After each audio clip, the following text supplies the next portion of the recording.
Next topic is objectives of management.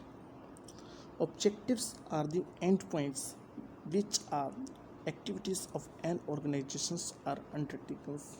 वो एक अंतिम बिंदु है जिसके लिए सारी organizations activities करती हैं.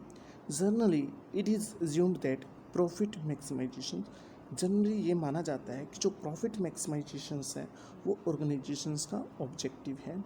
It is main objective every organisation कि वो ऑर्गेनाइजेशन का मेन ऑब्जेक्टिव है, but it is not true. ये सही नहीं है. The managers try to develop and attain variety of objective. जो मैनेजर है वो क्या करता है, वैरायटी ऑफ ऑब्जेक्टिव्स को अचीव करने के लिए ऑर्गेनाइजेशंस को चलाता है in the managements area which reduce cost. उसका जो मकसद होता है वो क्या होता है, कॉस्ट कम आए और साथ में मैक्सिमम प्रोस्पेरिटी ऑफ ऑर्गेनाइजेशन, जो मैक्सिमम समृद्धि है ऑर्गेनाइजेशंस के अंदर वो बने. हम ये कह सकते हैं कि जो ऑर्गेनाइजेशंस का जो ऑब्जेक्टिव है वो जो ऑब्जेक्टिव होगा वो होता है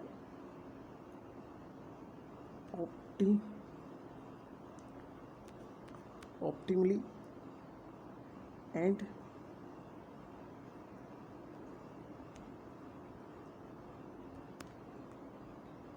इफिशिएंटली रिसोर्सेज को यूज़ करना है और जिससे मैक्सिमम एडवांटेज ऑर्गेनाइजेशन को मिले. तो वो ऑब्जेक्टिव्स होता है ऑर्गेनाइजेशंस का. या हम ये कहें कि जो ऑब्जेक्टिव्स का मतलब अगर हम लें कि इकोनॉमिक ऑब्जेक्टिव से है, ऑर्गेनाइजेशंस के किससे है, इकोनॉमिक ऑब्जेक्टिव से है. इकोनॉमिक ऑब्जेक्टिव का मतलब ये होता है कि जो ऑर्गेनाइजेशंस की कोशिश रहती है कि प्रॉफिट मैक्सिमाइजेशंस होना चाहिए. हम इसके अंदर objectives of management can be broadly divided into following categories के अंदर हम इसको डिवाइड्स कर रहे हैं. फर्स्ट है इसमें ऑर्गेनाइजेशंस के ऑब्जेक्टिव्स क्या होते हैं. सेकंड है इसमें सोशल ऑब्जेक्टिव. थर्ड है इसके अंदर पर्सनल ऑब्जेक्टिव्स. बात करेंगे हम इसकी ऑर्गेनाइजेशंस के ऑब्जेक्टिव्स की. और these objectives aims to prosperity and growth of the organisation.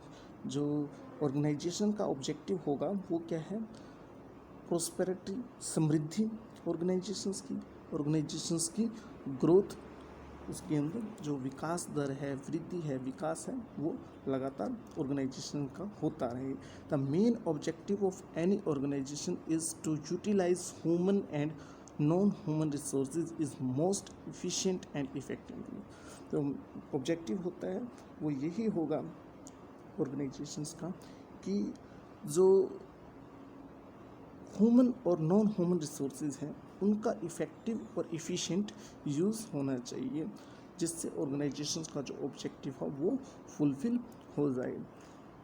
आगे इसमें है every organisations aims to achieve following 3 organisations objectives. इसको फर्दर ऑर्गेनाइजेशंस ऑब्जेक्टिव्स को क्लासीफाइड किया है. मीन्स जो ऑर्गेनाइजेशंस ऑब्जेक्टिव है वो 3 तरह के होते हैं. पहला है survive. Every organization wants continue to survive and exists in the future. हर एक ऑर्गेनाइजेशन चाहती है वो सर्वाइव करना, कॉन्टीन्यूसली सर्वाइव करती रहे. ऑर्गेनाइजेशंस मार्केट के अंदर ऑर्गेनाइजेशंस बनी रहे और फ्यूचर में भी वो अपने बिजनेस को चलाती रहे कम्पिटिटिव मार्केट के अंदर for a long period of time. लंबे समय तक वो कम्पिटिटिव मार्केट के अंदर टिकी रहे, स्थिर बनी रहे. एंड इट इज़ पॉसिबल, ये तभी पॉसिबल होगा जब वो ऑर्गेनाइजेशंस अपनी कॉस्ट को पूरा कर पा रही है. अगर वो अपनी कॉस्ट को पूरा नहीं कर पा रही है तो वो ऑर्गेनाइजेशन सर्वाइव नहीं कर पाएगी, मीन्स जीवित नहीं रह पाएगी. उसको जीवित रहने के लिए कम से कम इतना प्रॉफिट होना ज़रूरी है जिससे वो अपनी कॉस्ट को पूरा करे. तो यहाँ पर जो हम सर्वाइव का मतलब लेंगे वो यही है कि लॉन्गर ड्यूरेशन तक कम्पिटिटिव मार्केट में बने रहना, मीन्स लंबे समय तक अपने बिजनेस को कंटिन्यू करते रखना. ये सर्वाइव का मीनिंग हो गया. उसके बाद हम इसमें कर रहे हैं प्रॉफिट.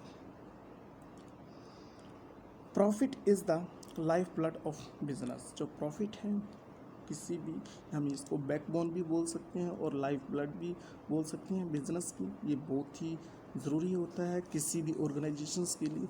जैसे हमारे शरीर के अंदर खून होता है, अगर हमारे शरीर में खून की मात्रा कम हो जाए तो हम उसमें कमज़ोरी महसूस करते हैं, तो हमारे अंदर भी बहुत सारी बीमारियां आ जाती हैं। इसी तरह से ही ऑर्गेनाइजेशंस के अंदर अगर प्रॉफिट नहीं हो रहा है या प्रॉफिट कम हो रही हैं तो वो ऑर्गेनाइजेशंस वीक हो जाती है, कमज़ोर हो जाती हैं।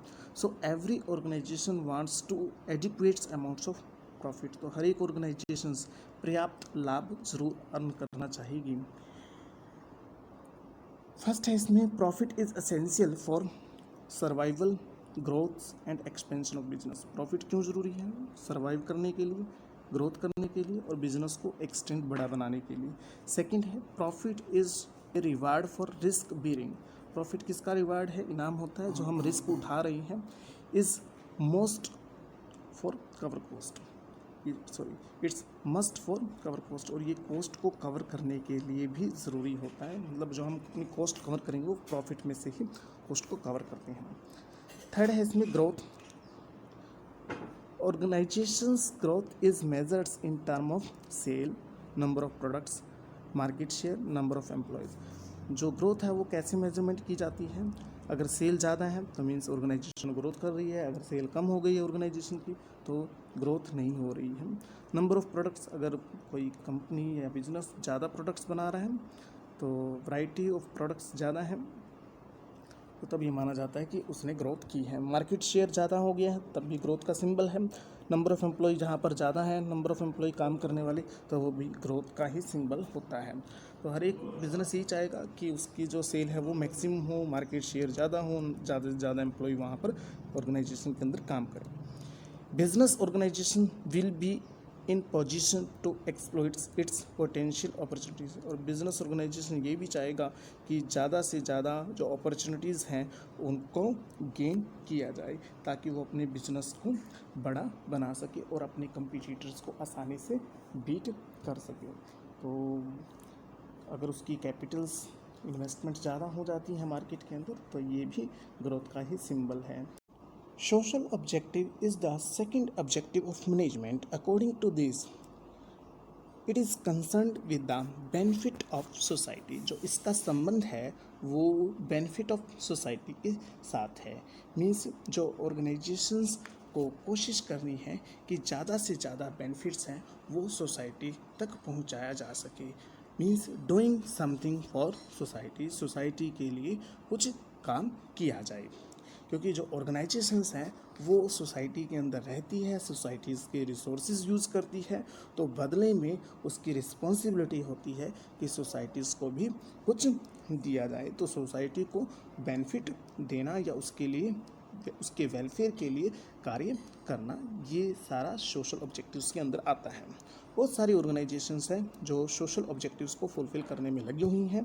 बात करें बिजनेस की, नॉन बिजनेस की, सभी अपनी सोशल रिस्पॉन्सिबिलिटी होती हैं, सोशल ऑब्लिगेशंस होती हैं, उनको फुलफ़िल करने के लिए ऑर्गेनाइजेशंस को कोशिश करते रहना चाहिए। कुछ मेजर्स सोशल ऑब्जेक्टिव्स हैं वो हमने लिए हैं। सबसे पहले है to make available employment opportunities, means generation of employment opportunities for weaker sections provides to the societies. जो सोसाइटीज़ के वीकर सेक्शंस हैं उनको एम्प्लॉयमेंट अपॉर्चुनिटीज़ प्रोवाइड कराना। साथ में to save environment from getting polluted, protections of environment by using environment friendly methods of productions, eco friendly methods use करने चाहिए। Third is contribute in improving living standards, health, safety, price controls. Organisations को लोगों के living standards को high करना, health, safety, price control, इसकी तरफ focus करना चाहिए। साथ के साथ इनके साथ उनको बेसिक फैसिलिटीज़ एम्प्लॉय को प्रोवाइड कराना, अनफेयर ट्रेड प्रैक्टिसेस हैं उनको अवॉइड करना, good quality product at reasonable price पर प्रोवाइड कराना, ये सभी के सभी सोशल ऑब्जेक्टिव्स होते हैं। तो ऑर्गेनाइजेशंस को अपने सोशल ऑब्जेक्टिव्स को नहीं भूलना चाहिए, उसको हमेशा ध्यान में रखना चाहिए।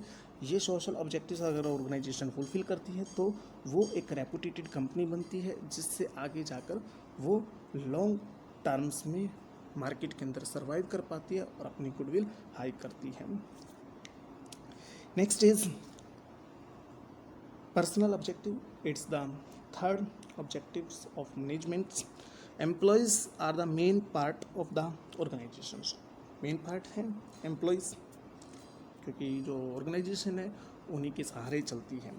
हु हैव डिफरेंट पर्सनैलिटीज़, जिनकी डिफरेंट पर्सनैलिटी हैं, बैकग्राउंड्स, एक्सपीरियंस, ऑब्जेक्टिव्स सब डिफरेंट होता है। मीन्स हर एक पर्सन अपने आप में क्या है, यूनिक है, अलग है। Every organization know that satisfied and motivated employ contribute maximum for the organization. हर एक ऑर्गेनाइजेशन जानती है कि जो सेटिस्फाइड वर्कर है, संतुष्ट है और मोटिवेटेड एम्प्लॉय है, वो ज़्यादा से ज़्यादा ऑर्गेनाइजेशंस के अंदर कंट्रीब्यूट करता है, जिससे उसके पर्सनल ऑब्जेक्टिव फुलफिल होते हैं और साथ में ऑर्गेनाइजेशन के ऑब्जेक्टिव भी अचीव होते हैं। मीन्स ये आपस में जुड़े हुए रहते हैं। अगर एम्प्लॉय सेटिस्फाइड नहीं है तो वो विद इंटरेस्ट काम नहीं करता है, जिससे जो ऑर्गेनाइजेशन की परफॉर्मेंस है वो डाउन आ जाती है। तो मैनेजमेंट को पर्सनल्स जो गोल होते हैं उनको रियलाइज़ करना चाहिए, उनको ध्यान में रखना चाहिए और ऑर्गेनाइजेशंस ऑब्जेक्टिव्स और पर्सनल ऑब्जेक्टिव्स के साथ हारमोनी क्रिएट करनी चाहिए। मीन्स दोनों जो पर्सनल ऑब्जेक्टिव्स हैं और ऑर्गेनाइजेशंस ऑब्जेक्टिव्स हैं उनके बीच में कोऑर्डिनेशन मेंटेन करके रखना चाहिए। जो पर्सनल ऑब्जेक्टिव्स हैं इसमें फर्स्ट है financial needs. These peoples expect a competitive salary. मतलब एक ऐसी रीज़नेबल सैलरी वो ज़रूर चाहती हैं जो उनको मिलनी चाहिए, जिससे वो अपना लिविंग स्टैंडर्ड्स मेंटेन कर सके, और अदर बेनिफिट्स भी वो चाहती हैं सैलरी के साथ साथ, वो फाइनेंशियल नीड्स में आती है। अगर उनकी फाइनेंशियल नीड अच्छे से पूरी हो रही है तो फिर वो ऑर्गेनाइजेशन के अंदर पूरी लगन मेहनत के साथ काम करते हैं और ना ही उस ऑर्गेनाइजेशन को वो छोड़कर जाना चाहेंगे। पर्सनल ऑब्जेक्टिव्स में जो सेकंड ऑब्जेक्टिव्स है वो है social needs. These people wants to get self respect and respect for clicks. जो ये पर्सन है वो खुद के लिए रिस्पेक्ट चाहते हैं और साथ में जो उसके क्लिक्स होते हैं, एम्प्लॉयज़ होते हैं, उनके लिए भी वो रिस्पेक्ट चाहते हैं। थर्ड है इसमें higher level needs. These people wants to get sufficient opportunities for personal development and good and healthy working conditions. इसके अंदर वो चाहते हैं कि उनको सफिशेंट अपॉर्चुनिटीज़ मिलनी चाहिए और साथ के साथ पर्सनल डेवलपमेंट्स उनका होना चाहिए और गुड और हेल्थी वर्किंग कंडीशन उनको मिलनी चाहिए, जिससे वो उस ऑर्गेनाइजेशन के अंदर काम कर सके। अगर गुड वर्किंग कंडीशंस उनको नहीं मिल रही है तो उनका जो स्वास्थ्य है, हेल्थ है, वो ख़राब हो जाएगी। थोड़े समय के बाद फिर वो काम नहीं कर पाएंगे तो उनको बहुत सारा अमाउंट अपनी बीमारी को ही ठीक करने में खर्च करना पड़ेगा। तो इस वजह से वो अच्छी गुड और हेल्थी वर्किंग कंडीशंस चाहते हैं और अपॉर्चुनिटीज़ भी चाहते हैं, जिससे उनकी पर्सनल ग्रोथ हो और वो को ज़्यादा सैलरीज मिले। तो ये सारे के सारे जो हैं पर्सनल ऑब्जेक्टिव्स हैं। वर्कर में lose interest in work if their objectives are neglected. अगर वर्कर्स तो फिर इंटरेस्ट नहीं दिखाएगा वर्क के अंदर अगर ये ऑब्जेक्टिव्स छोड़ दिए जाते हैं। तो हम इनको शॉर्ट में ले लेते हैं, एक डायग्राम्स के थ्रू इनको समझते हैं। ऑब्जेक्टिव्स ऑफ मैनेजमेंट 3 हमने पढ़े हैं, ऑर्गेनाइजेशन, सोशल, पर्सनल।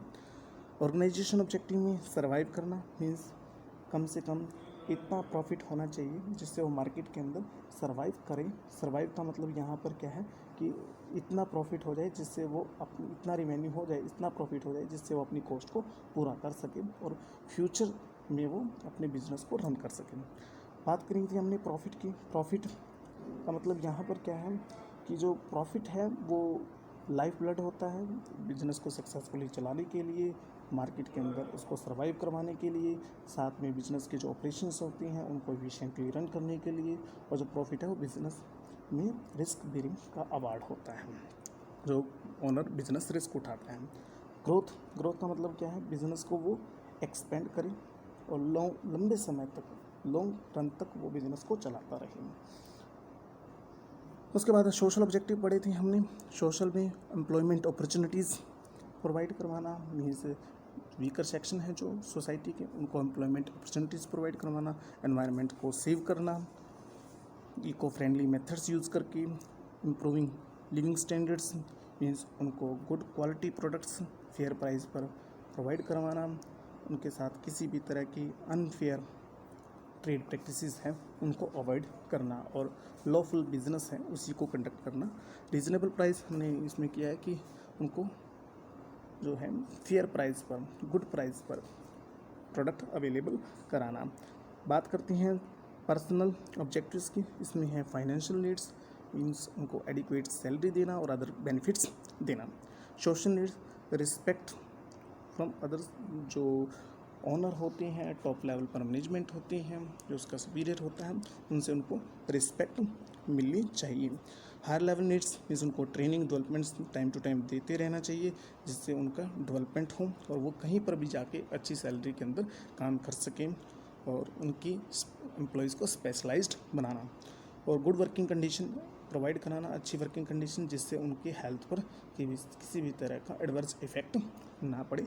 तो ये ऑब्जेक्टिव्स हैं मैनेजमेंट के। अगर मैनेजमेंट इन ऑब्जेक्टिव्स को ध्यान में रखता है तो ऑर्गेनाइजेशंस काफ़ी लंबे समय तक टिकती हैं और काफ़ी लंबे समय तक ऑर्गेनाइजेशंस रन करती है, चलती हैं।